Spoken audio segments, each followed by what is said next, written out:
అండి, అందరికీ నమస్తే. నేనైతే సూపర్గా ఉన్నా. మీరు ఎలా ఉన్నారో కామెంట్ అయితే చేసేయండి. చాలా రోజుల తర్వాత ఒక లాంగ్ వీడియో అయితే చేస్తున్నాను. అది కూడా దేనికి అనేది మీకు థంబ్నెయిల్ చూడగానే అర్థమైపోయి ఉంటుంది. ఉమెన్స్ డే స్పెషల్గా ఇవాళ ఒక వీడియోని అయితే అప్లోడ్ చేద్దాం అనుకున్నాను. యాక్చువల్లీ చాలామంది అనుకుంటుండొచ్చు, స్పెషల్ ఏముంది, రెగ్యులర్గా ఉండేదే కదా మన లైఫ్లో ఉండేది, ఏం చేంజ్ ఉండదు అని అనుకునే వాళ్ళే చాలామంది ఉండొచ్చు. సో అలా నిరుత్సాహపడే వాళ్ళకి కాస్త మోటివేషనల్గా ఉంటుందని ఈ వీడియో. ఇంకా రెండో రీజన్, ఇంట్లో ఉండి మార్నింగ్ నుంచి నైట్ దాకా ఏం చేస్తున్నారు, ఏం చేస్తుంటారు అసలు అని క్వశ్చన్ చేస్తూ ఉంటారు కదా. అటువంటి వాళ్ళు ఈ వీడియో ఒక్కసారి చూసేయండి. మార్నింగ్ నుంచి నైట్ వరకు లేడీస్ అందరూ ఎలా చేస్తారు అని. అందరూ సేమ్ చేస్తారని నేను అనట్లేదు, బట్ ఎవరు ఖాళీగా ఉండరు అనేది అయితే చెప్తాను. ఇంకా జాబ్ చేసే వాళ్ళు ఎలా మేనేజ్ చేస్తున్నారు అన్న డౌట్ రావచ్చు. ఆబ్వియస్లీ వాళ్ళకైతే దండేసి దండమే పెడతాను నేను. ఎందుకంటే అంత ఈజీ కాదు ఇంట్లోవి మేనేజ్ చేస్తూ అండ్ బయట వర్క్ని మేనేజ్ చేయడం అనేది అస్సలు ఈజీ కాదు. అలా నిజంగా చెయ్యాలి అంటే జెంట్స్ సపోర్ట్ ఎంతో కావాలి. అలా లేని వాళ్ళు కూడా ఉద్యోగం చేసే వాళ్ళు చాలామంది ఉన్నారు.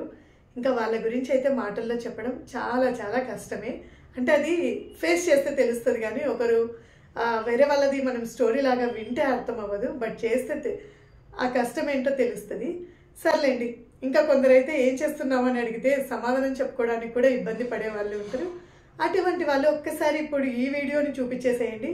డెఫినెట్గా వాళ్ళ కళ్ళకు కట్టినట్లు ఇంట్లో లేడీస్ ఏం చేస్తారు అనేది తెలిసిపోతుంది. నేను ఇలా ఈ వీడియోని అంతా కంటిన్యూ చేయడం నాకు కొంచెం కష్టమే, బట్ మార్నింగ్ నుంచి నైట్ వరకు ఏమేమి చేస్తాము లేడీస్ అనేది ఒక వీడియో అయితే చేశాను. ఆ వీడియో పెడుతూ ఏం చేస్తున్నారు అడిగే వాళ్ళకి ఇది ఒక ఆన్సర్, అండ్ మేము ఇవన్నీ చేస్తూ కూడా లో ఫీల్ అవుతున్నాము అనే వాళ్ళకి ఇది ఒక మోటివేషనల్ వీడియో అనుకోండి. సో లేట్ చేయకుండా వీడియోలోకి వెళ్ళిపోదాం. వీడియోలోకి వెళ్ళే ముందుగా అందరికీ కూడా అంతర్జాతీయ మహిళా దినోత్సవ శుభాకాంక్షలు. ఇందాక నేను హ్యాపీ ఉమెన్స్ డే అనగానే హ్యాపీ ఎక్కడుంది అనుకునే వాళ్ళు ఆల్మోస్ట్ 90% ఉంటారు. ఒక 10% మాత్రం థ్యాంక్ యూ అనో సేమ్ టు యూ అనో మనసులో అనుకొని ఉంటారు. అలా అనుకోవడం కూడా వాళ్ళ తప్పేం కాదు. బేసిక్గా సొసైటీలో జరుగుతున్న వాటిని చూసి అలా అనుకుంటూ ఉంటారు. ఇంకా రెండో విషయం ఏంటి అంటే, మనల్ని మనం తక్కువ చేసుకోవడం వల్ల ఎక్కువగా ఇలా అనుకుంటాము అనేసి నా ఫీలింగ్. ఇంకా ఇప్పుడు ఇలా సొసైటీలో ఎందుకు అలా అనుకుంటున్నారు అంటే, నాకు ఈ వీడియోలోకి వెళ్ళే ముందు ఒక క్వశ్చన్ అడుగుతాను.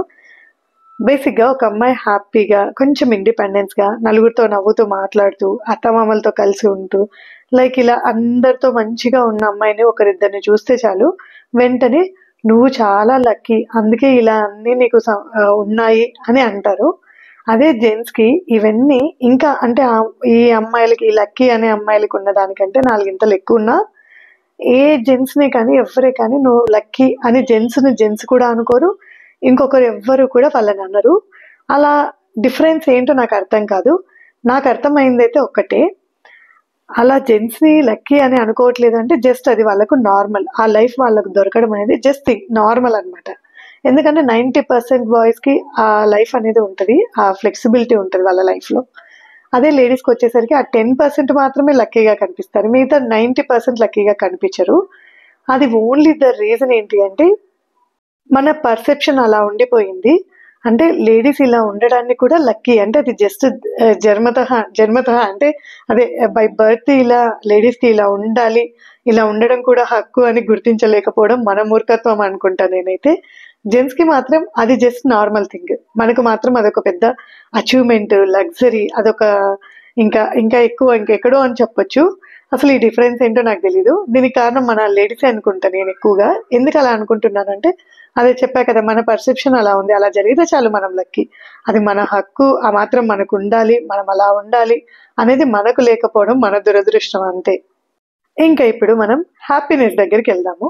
యాక్చువల్లీ హ్యాపీయా ఎక్కడుంది అని అనుకొని ఉంటారు అన్నా కదా, దానికి నా ఆన్సర్ ఏంటి అంటే హ్యాపీ అనేది ఎక్కడో ఉండదు, మనలోనే ఉంటుంది. మనం చూస్ చేసుకునే విషయాల మీదే ఉంటుంది అనమాట మోస్ట్లీ. ఎందుకు ఇలా అంటున్నాను అంటే, ఇప్పుడు ఒకరు ఏదో చేస్తే నేను హ్యాపీగా ఫీల్ అవుతా, వీళ్ళు ఇలా ఉంటేనే నేను హ్యాపీగా ఫీల్ అవుతా, వీళ్ళు ఇలా చేస్తే నాకు బాగుంటుంది అని ఇలా ఎక్స్పెక్ట్ చేయడం మానేసామనుకోండి, సీరియస్లీ 100% హ్యాపీగానే ఉంటాము. అలా ఎక్స్పెక్ట్ చేసినప్పుడే ఆ హ్యాపీనెస్ అనేది మిస్ అయిపోతుంది. అంటే ఇక్కడ పక్కన వాళ్ళ నుంచి ఎక్స్పెక్ట్ చేయడం వల్ల నీ హ్యాపీనెస్ని నువ్వు కోల్పోతున్నావు, కానీ బట్ నువ్వే నాకు అవసరం లేదు, నేను ఇలా ఉంటేనే నాకు నచ్చుతుంది అని ఒకలా నువ్వు చేంజ్ అయిపోయావు అనుకో, చాలా హ్యాపీగా ఉంటావు అని నేనైతే చెప్తాను. ఇది నేను ఇది చాలా లేట్‌గా కనుక్కున్నాను. అంటే పక్కనోళ్ళ మీద మన ఇష్టాలను రుద్దే కంటే, మనం చేంజ్ అయితే మనం హ్యాపీగా ఉంటాం. ఇది నేను ఒక 3, 4 ఇయర్స్ బ్యాక్ ఒక వీడియో చూసాననమాట. డీఎస్‌పీ సరిత గారున్నారు గదా! ఆమె ఒక మాట అన్నారు. నాకది భలే నచ్చింది. అదేంటి అంటే, ఎంతసేపు పక్కనోళ్ళని చేంజ్ అవ్వు లైక్ ఒక స్టోరీ లాగా గూడా చెప్పారులెండి. ఆ స్టోరీ ఏంటి అంటే, ఇప్పుడు ఒక అడవిలో ఒక పులి అండ్ ఒక జింక ఉంటది. పులి నైజం ఏంటి? జింకని తినడం. జింక దాన్ని తప్పించుకోవడానికి జింక ఏమన్నా పులిని తినగలదా? తినలేదు. ఎందుకంటే అది దాని లక్షణం అది. అంటే పులి మిగతా జంతువుల్ని తినడం దాని లక్షణం అయితే, జింక తప్పించుకోవడము దాని లక్షణము. అంటే పరిగెత్తడం.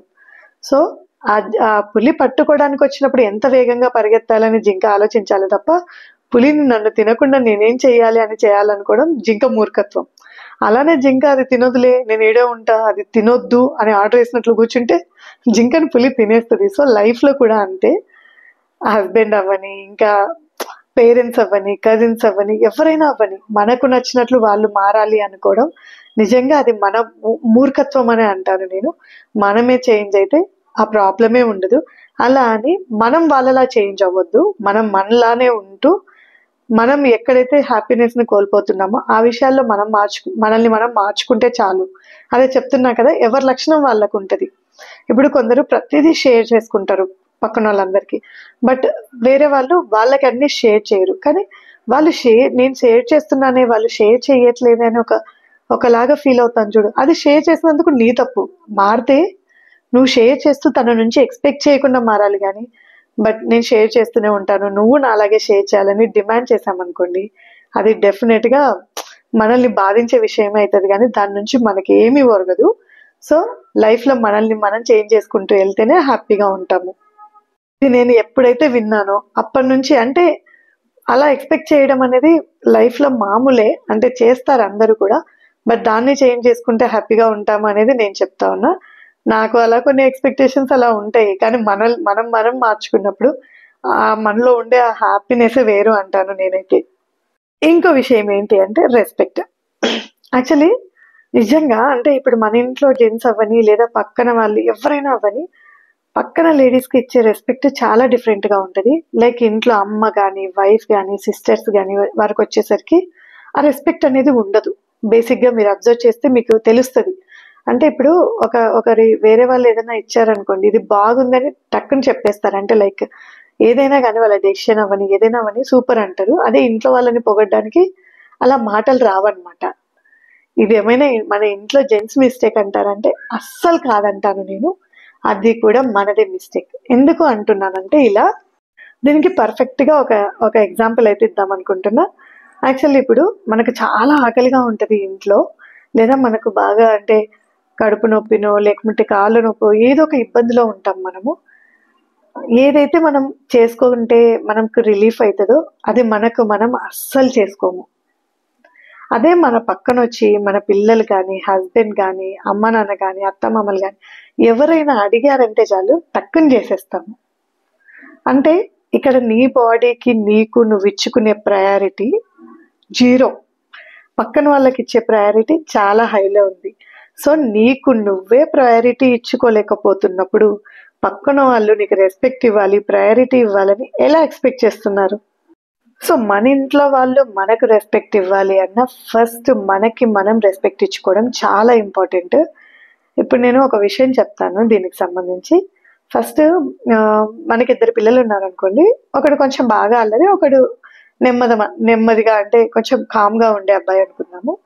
అదే వాళ్ళిద్దరిలో ఒకరినెప్పుడు మనం తిడుతూ ఉన్నామో, ఒకరినెప్పుడు మనం పొగుడుతూ ఉన్నామనుకోండి. ఇది నలుగురి మధ్యలో జరిగితే మనం ఎవరినైతే తిడుతూ ఉన్నామో వాడి తప్పు ఉండని లేకపోని ఆ నలుగురు వాడిని అంటూనే ఉంటారు. ఎందుకంటే పేరెంట్స్ ఇలా డిసైడ్ అయిపోయారు కదా! మనం 4 అనేస్తే పడుంటాయి అన్నట్లు అంటారు. సో, నేనేమంటాను సేమ్ మన సెల్ఫ్‌ని కూడా మనం ఇది ఎలాగో పట్టించుకోదు, వీళ్ళకెలాగో ఆ ప్రయారిటీ లేదు.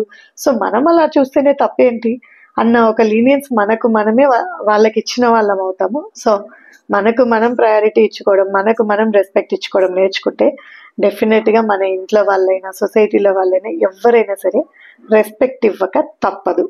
ఇదైతే నేను డామ్ షూర్‌గా చెప్తాను. సో, మన ప్రయారిటీస్‌ని మనం ఎలా పెంచుకోవాలి అనేది మన చేతుల్లోనే ఉంది. ఇంకో విషయం ఏంటి అంటే ఇప్పుడు మన హస్బెండ్స్కి మార్నింగ్ 9కి అంతా లంచ్ బాక్స్ ప్రిపేర్ చేయాలి, లేదా 5కే ప్రిపేర్ చేయాలి, 6కే ప్రిపేర్ చేయాలి అంటే దాని టైంకి తగినట్లు లేచి వెళ్ళిపోతాము. అదే మనకు 5కి వర్క్ ఉంది అన్నప్పుడు మనకు కూడా మనం లేజీ అయిపోతాము. మన కోసం మనం టైం కేటాయించట్లేదు, ప్రయారిటీ ఇచ్చుకోవట్లేదు. ఇంకా పక్కనోళ్ళు మన కోసం టైం కేటాయించాలి, ప్రయారిటీ ఇవ్వాలి అని ఎక్స్పెక్ట్ చేయడం ఎంతవరకు రైట్ అంటారు? ఫస్ట్ నీ సెల్ఫ్ రెస్పెక్ట్ని నువ్వు పెంచుకో, పక్కన వాళ్ళు డెఫినెట్గా మనకి ఇస్తారు. ఇచ్చే ప్రయారిటీ మనకు డెఫినెట్గా అది దొరుకుతుంది. దానికోసం ఫైట్ చేసే కంటే కూడా మనల్ని మనం చేంజ్ చేసుకున్నాం అనుకోండి, లైఫ్ చాలా చేంజ్ అయిపోతుంది. ఇంకొక విషయం ఇండిపెండెన్స్. ఇప్పుడు ఇండిపెండెన్స్ కావాలి లేడీస్కి అని అందరూ అడుగుతూ ఉంటారు కదా. అసలు ఎవరండి డిపెండెంట్గా బతుకుతున్నారు చెప్పండి? నాకైతే ఇది ఒక పెద్ద క్వశ్చన్. అంటే ఇది నేను ఒక్కదాన్ని అనుకుంటానా, ఇలా నాలా నలుగురికైనా అనిపించిందా ఎప్పుడైనా అని నేను మిమ్మల్ని అడుగుతున్నా. అసలు యాక్చువల్లీ ఆ క్వశ్చన్ ఏంటి అంటే, ఇండిపెండెన్స్ అంటున్నాం కదా, మనం ఎవరి మీదైనా డిపెండ్ అవుతున్నామా నాకు తెలియక అడుగుతా. అసలు డిపెండ్ అవ్వట్లేదు, నేను అది ఒప్పుకోను. ఇంకా చెప్పాలి అంటే మన చిన్నప్పుడు మన పేరెంట్స్ మీద తప్పించి ఇంకెవరి మీదైనా మనం ఇప్పుడు డిపెండ్ అవుతున్నాము అంటే నేను అస్సలు ఒప్పుకోను. ఎందుకు అలా అంటున్నానంటే, పెళ్లి చేసి పంపించేటప్పుడు ఒక అమ్మాయికి ఈ మధ్య ఇండిపెండెన్స్ గురించి ఎక్కువగా అవేర్నెస్ వచ్చేసి మన పేరెంట్స్ కూడా మనకు చెప్పేది ఏంటి, ఒకరి మీద డిపెండ్ అవ్వకండమ్మా, మీ సంపాదన మీకు ఉండాలి, మీకు మీరు నేర్చుకోవాలి అని ఒక పెళ్లి చేసేటప్పుడు ఒక అమ్మాయికి చెప్తారు. కానీ ఎవరైనా ఒక అబ్బాయికి వైఫ్ మీద డిపెండ్ అవ్వకు, నువ్వు కుక్ చేసుకొని తిను, నీ ఇల్లు నువ్వు నీట్గా పెట్టుకో, నువ్వు నీ పనులన్నీ నువ్వే చేసుకొని ఒక అబ్బాయికి ఎవరైనా చెప్తున్నారా? ఏ పేరెంట్స్ అయినా చెప్పరు. అంటే ఇక్కడ దాని అర్థం ఏంటి? మనం లేకుంటే వాళ్ళు అవి చేసుకోరు, ఎప్పటికీ కూడా చేసుకోలేరు కూడా. అలా చేసుకునే వాళ్ళు ఉండొచ్చు, ఒక 10% కంటే ఎక్కువగా ఉండరు. సో అలా వాళ్ళు మన మీద డిపెండ్ అవుతున్నారు, కానీ మనం ఎక్కడ డిపెండ్ అవుతున్నాం వాళ్ళ మీద? ఇంకా చెప్పాలి అంటే లేడీసే జాబ్ చేస్తూ ఫైనాన్షియల్లీ కూడా జెంట్స్కి హెల్ప్ చేసే వాళ్ళే చాలా ఎక్కువగా ఉన్నారు. అలా లేడీస్ జాబ్ చేస్తూ హెల్ప్ చేస్తున్నారు అనేసి ఇంట్లో హెల్ప్ చేసే జెంట్స్ ఎంతమంది ఉన్నారు చెప్పండి? మోస్ట్లీ చాలా తక్కువ మందే ఉంటారు అలా హెల్ప్ చేసే వాళ్ళు. అండ్ అలా హెల్ప్ చేయడం కూడా అస్సలు తప్పు కాదు. ఫైనాన్షియల్లీ వాళ్ళ నుంచి హెల్ప్ తీసుకుంటున్నప్పుడు ఫిజికల్లీ ఇంట్లో వర్క్స్లో హెల్ప్ చేయడం తప్పేమైనా ఉందా చెప్పండి? ఇంకా చెప్పాలి అంటే హౌస్ వైఫ్స్ కూడా చాలా ఎక్కువగా బర్డన్గా ఫీల్ అవుతూ ఉంటారు. అటువంటప్పుడు కొంచెం రిలాక్సేషన్ ఇవ్వగలిగారు అంటే నెక్స్ట్ డే ఇంకా యాక్టివ్గా వర్క్ చేసుకుంటారు. ఇన్ కేస్ ఇంకొకరు ఇవ్వలేదనుకోండి, మనకు మనమే రిలాక్సేషన్ ఇచ్చుకోవాలి. అదైతే నేను డామ్ షూర్గా చెప్తాను. ఏదైనా కానీ ఒక్కరి మీద ఎక్కువ బర్డన్ అయినప్పుడు అది చాలా రిస్క్ అయిపోతుంది, వాళ్ళ వరకు చాలా చాలా హెవీగా ఉంటుంది అనమాట. ఆ వెయిట్ భరించలేము. కాబట్టి ఒకరికొకరు హెల్ప్ చేసుకుంటూ, ఒకరికొకరు షేర్ చేసుకుంటూ వర్క్స్ అయినా ఏవైనా సరే సాఫీగా సాగిపోయింది అనుకోండి, చాలా హ్యాపీగా ఉంటారు ఇద్దరు కూడా. మన విషయానికి వస్తే ఏదైనా సరే పని ఇష్టంగా చేస్తే కష్టంగా అనిపించదు. ఫస్ట్ చేయడమే ఇష్టం లేకుండా రెస్పాన్సిబిలిటీగా ఫీల్ అవ్వకుండా చేసామనుకోండి, డెఫినెట్గా ఇష్టం లేకుండా చేసినట్లు ఫీల్ అయితే మాత్రం ఆ పనిని మనం చేయలేము అసలు. సో ఏదైనా సక్సెస్ అవ్వాలి అంటే ఇష్టంతోనే చెయ్యాలి. ఇప్పుడు నేను ఇంట్లో ఏదైనా చేస్తుండని అది నిజంగా నా ఇష్టంతోనే చేస్తున్నాను కాబట్టి నాకు ఇది బర్డన్గా అనిపించదు. అండ్ నా వరకు నేను ఇలా అన్నీ చేసుకుంటూ ఉంటేనే హ్యాపీగా ఉంటాను. ఎప్పుడైనా కొంచెం ఖాళీ టైం దొరికినప్పుడు మొబైల్ చూడడం అనేది ఒక అలవాటే, కానీ దాన్ని అడిక్షన్ అవ్వకుండా ఉండాలి అన్నా ఇలా మనం బిజీ అయిపోవాలి. లేదు అనుకోండి, ఖాళీగా టైం దొరికి ఏం చేయాలో తెలియలేదంటే పిచ్చి పిచ్చి ఆలోచనలు వచ్చేస్తాయి. సో అందుకోసమే మోస్ట్లీ అంటే వర్క్ చేయని, ఇంట్లో ఉండని, మనల్ని మనం బిజీగా ఉంచుకోవడం అలవాటు చేసుకోవాలి అని నేను చెప్తాను. హ్యాపీగా ఉండాలి అంటే మాత్రం. ఇంకా ఇండిపెండెన్స్ గురించి అయిపోలేదు. ఇప్పుడు అబ్బాయికి ఇలా చెప్తారా పేరెంట్స్ అని అడిగాను కదా, దాన్ని తప్పుగా తీసుకోకండి. అదొక్క మాటతో నాకు కామెంట్స్ అయితే పెట్టేయకండి. నేను దాని గురించి ఒక్కటే చెప్తాను. ఇప్పుడు ఒక అబ్బాయి తనకేం కావాలో తన వైఫ్ నుంచి అడిగి చేయించుకొని తిని ఎంజాయ్ చేస్తున్నప్పుడు, అండ్ నాకు ఇది ఇలా ఉంటేనే ఇష్టమో అని చెప్పి దాన్ని అలా మార్చేసుకుంటూ చేస్తారు లేడీస్ ఇవన్నీ కూడా. అట్ ఎ టైమ్ లేడీస్ అసలు నాకు ఇంత అమౌంట్ కావాలి, నాకు ఇది కావాలి, నేను ఇది కొనుక్కుంటాను అని అడగడానికి ఎందుకు డిపెండెంట్గా ఫీల్ అవుతారు? అసలు అలా ఎందుకు ఫీల్ అవ్వాల్సిన అవసరం ఏముంది? మనల్ని వాళ్ళు మనం ఏం చేయగలమో, మనకి ఏది చేతనవుతుందో దాని నుంచి వాళ్ళు ఏదైనా మన నుంచి ఎక్స్పెక్ట్ చేసినప్పుడు మనం కూడా సేమ్ అంతే. వాళ్ళు మనకి ఎంతవరకు ఇవ్వగలరో దాన్ని బట్టే కదా మనం ఏదైనా అడిగేది. చాలా మంది లేడీస్ని నేను చూస్తాను, అలా అడగడానికి కూడా ఇబ్బంది పడిపోతారు. చిన్నప్పుడు మన అమ్మ మన నాన్నని అడగడానికి ఏమైనా ఇబ్బంది పడ్డామా? లేదు కదా. సేమ్ యాజ్ వెల్ యాజ్ మన హస్బెండ్ కానీ అత్త మామల్ని కానీ అడగడానికి ఇబ్బంది ఏముంది చెప్పండి? అలా అని వాళ్ళు ఇవ్వలేనిది తెచ్చివ్వలేనివి అడిగి మారం పెట్టేకి మన చిన్నతనం కాదు ఇది. మనం అర్థం చేసుకొని ఏదైనా మనకు తెచ్చివ్వగలరు అని అంటే తెచ్చివ్వగలరు ఇది అన్న వాటిని అడిగితే నో చెప్పే వాళ్ళు ఉన్నారని నేనైతే అనుకోవట్లేదు మోస్ట్. సో మనం ఎంతవరకు వాళ్ళకి చేయగలమో అవే వాళ్ళు అడుగుతున్నారు. మనకు అంతకు మించి చెప్తే నో చెప్పడం కూడా మనకి రావాలి. అంటే ఇప్పుడు నాకు ఓపిక లేదు అని చెప్పడం కూడా రావాలి. చాలా మంది అలా చెప్పలేక కూడా బర్డెన్ గా ఫీల్ అయ్యి లైఫ్ లో అన్ని పిచ్చి పిచ్చి డెసిషన్స్ తీసుకుంటూ ఉంటారు. అలా కాదు, మనం నో చెప్పడం కూడా అలవాటు చేయాలి. ఇన్ కేస్ ఇప్పుడు మనమే చెప్పండి, లేడీసే చెప్పండి, వర్కింగ్ ఉమెన్స్ అవని, హౌస్ వైఫ్స్ అవని, వర్కింగ్ ఉమెన్స్ అయినంత మాత్రాన వాళ్ళకు వాళ్ళు స్వతహాగా డబ్బులు బయట ఖర్చు పెట్టుకుంటున్నారంటే నేనైతే నో అనే చెప్తాను. వాళ్ళు కూడా ఎంత కష్టపడినా అది పిల్లల కోసం, హస్బెండ్ కోసం, అంటే ఒక ఫ్యామిలీని ఒక ఉన్నతమైన పొజిషన్లో పెట్టడానికి కష్టపడతారు. కానీ వాళ్ళ స్వతహాగా ఎంజాయ్ చేయడానికంటూ ఎవరు వర్క్ చేసే వాళ్ళు ఉన్నారు అని నేనైతే అనుకోవట్లేదు. యాజ్ వెల్ యాజ్ జెంట్స్ కూడా అంతే, ఇద్దరు కలిసి పర్ఫెక్ట్గా ప్లాన్ చేసుకుంటూ చేస్తారు. కానీ ఇలా నేను జాబ్ చేస్తున్నా కదా, పూర్తి రైట్స్ నావి అనే లేడీస్ అయితే లేరు. అలా అని హౌస్ వైఫ్స్ కూడా అంటే నేను సంపాదించట్లేదు కదా, నేను ఎందుకు అడగాలి అని అనుకోవాల్సిన అవసరం లేదు. అంతకు మించి ఎక్కువగానే చేస్తున్నాము మనం ఇంట్లో ఉంటూ కూడా. సో మనకు ఏదైనా కావాలి అంటే హస్బెండ్ అడగడంలో అస్సలు తప్పు లేదు. అలా చాలా మంది అంటూ ఉంటారు మనం అంటే ఇండిపెండెంట్ గా మనం జాబ్ చేసుకుంటే మనకు నచ్చినట్లుగా ఖర్చు పెట్టొచ్చు అని. నేనైతే అస్సలు అది అగ్రీ చెయ్యను. చిన్న చిన్న వాటికల్లా పర్మిషన్స్ తీసుకోవాల్సిన అవసరం లేదు. అట్లీస్ట్ మన డెసిషన్ చెప్తే చాలు. లైక్ నేను కొనాలనుకుంటున్నాను, వెళ్ళాలనుకుంటున్నాను అంటే వెళ్తాను, కొంటాను అనే పర్మిషన్స్ కంటే ఇలా కూడా చెప్పొచ్చు. ఆ క్లారిటీ మీకుంటే చాలు. జాబ్ చేసినా చేయకపోయినా వీఆర్ నాట్ డిపెండెంట్. లేడీస్ ఎవ్వరు డిపెండెంట్ అంటే నేను అసలు అది అగ్రి చేయను అనమాట. ఇంతవరకు ఒక కోణంలో మాత్రమే చెప్పాను. ఇంకో కోణంలో ఏంటి అంటే చాలా వరకు రెస్పెక్ట్, ఇండిపెండెన్స్ అన్ని ఇచ్చినా మిస్యూజ్ చేసుకునే వాళ్ళు ఉంటారు. ప్లీజ్ అలా చేసుకున్నాము అంటే మన లైఫ్ని మనమే చిన్నతనంగా చేసుకున్నట్లు అయిపోతుంది. దయచేసి అలాంటి రెస్పెక్ట్, ఇండిపెండెన్స్ మీకైనా దొరికితే దాన్ని ఎంజాయ్ చేయండి, కానీ మిస్యూజ్ అయితే చేసుకోకండి. ఇది నేను ఇచ్చే సలహా అనమాట. మనకు ఎంత స్వేచ్ఛ స్వతంత్రాలు ఇచ్చినా మనకుండే లిమిట్స్ మనం పెట్టుకొని ఫిక్స్ చేసుకుని అంతలోనే ఉండగలిగినాము అంటే లైఫ్ లాంగ్ హ్యాపీగా అయితే ఉంటాము. ఇంకా ఈ ప్రజెంట్ వీడియో దగ్గరికి వచ్చేస్తే నేను డైలీ పనులు చేస్తాను అని చెప్పట్లేదు. డే అంతా ఇలా బిజీగా ఉంటాను అని చెప్తున్నాను. అండ్ ఇక్కడ పనులు ఏవైనా చేంజ్ అవ్వచ్చు, బట్ ఖాళీగా ఉండడం అనేది అస్సలు ఉండదు. ఇలా నేను ఒక్కదాన్నే కాదు, మోస్ట్లీ లేడీస్, అందరికంటే ముందు లేచేది ఆడవాళ్ళే, అందరి తర్వాత పడుకునేది కూడా ఆడవాళ్ళే. అంత టైం స్పెండ్ చేస్తాము మనం ఇంటి కోసము. ఇంటి నుండి జెంట్స్ 10 days దూరంగా ఉన్నా కానీ లేడీస్ అన్ని మేనేజ్ చేసుకోగలరు మోస్ట్లీ. అదే జెంట్స్ లేడీస్ లేకుండా అంటే మనం లేకుండా ఒక్క రోజు కూడా డేని యాజ్ యూజువల్ గా చేసుకోలేరు. అంటే లైక్ ఈ టైంకి ఇది అని లేడీస్ ఉన్నప్పుడు ఎలా నడుస్తుందో అలా ఎవ్వరికి నడవదు. ఇన్ కేస్ వీళ్ళు లేకపోవడమే ఫ్రీడమ్ అనుకుంటే ఒక 2 days ఎంజాయ్ చేయగలరేమో. ఆ తర్వాత మాత్రం డెఫినెట్ గా ఎప్పుడు వస్తారా అని వెయిట్ చేసే వాళ్ళే చాలా మంది ఉంటారు. అందులోనూ పిల్లల్ని చూసుకోవడం అంటే ఒక్క రోజు కూడా కష్టమే వాళ్ళ వరకు అని నా ఫీలింగ్. అలా చేసుకునే హస్బెండ్స్ ఎవరైనా ఉన్నారు అంటే మాత్రం hats up to that boys అనమాట. అలా అని ఈ పనులన్నీ ఒక్క రోజులో జెంట్స్ కి రావు, లేడీస్ కి రావు, బట్ చేస్తూ ఉండగా అలవాటు అయిపోయేదే అనమాట. ఇది ఇవాళ వ్లాగ్ అయితే. చూసారు కదా, మార్నింగ్ నుంచి నైట్ వరకు ఎంత వర్క్ చేసుకుంటాము రోజు అనేది. 18 గంటలు తీసిన వీడియోను 18 నిమిషాల్లో ఇలా చూపించేశాను. ఈ వీడియో చూసి అట్లీస్ట్ ఒక్కరిద్దరైనా మారితే చాలా హ్యాపీగా ఫీల్ అవుతాను. సరే, జెంట్స్ మారకపోయారు కానీ లేడీస్ మీలో ఎంతమందికి చేంజ్ తీసుకొచ్చింది కామెంట్లో అయితే చెప్పేసేయండి. ఈ వీడియో నిజంగా మీకు నచ్చితే డెఫినెట్గా కామెంట్ చేయడం మర్చిపోకండి. అంతే, ఇవాళ వ్లాగ్. వీడియో నచ్చితే సబ్స్క్రైబ్ చేసుకోవడం మర్చిపోకండి.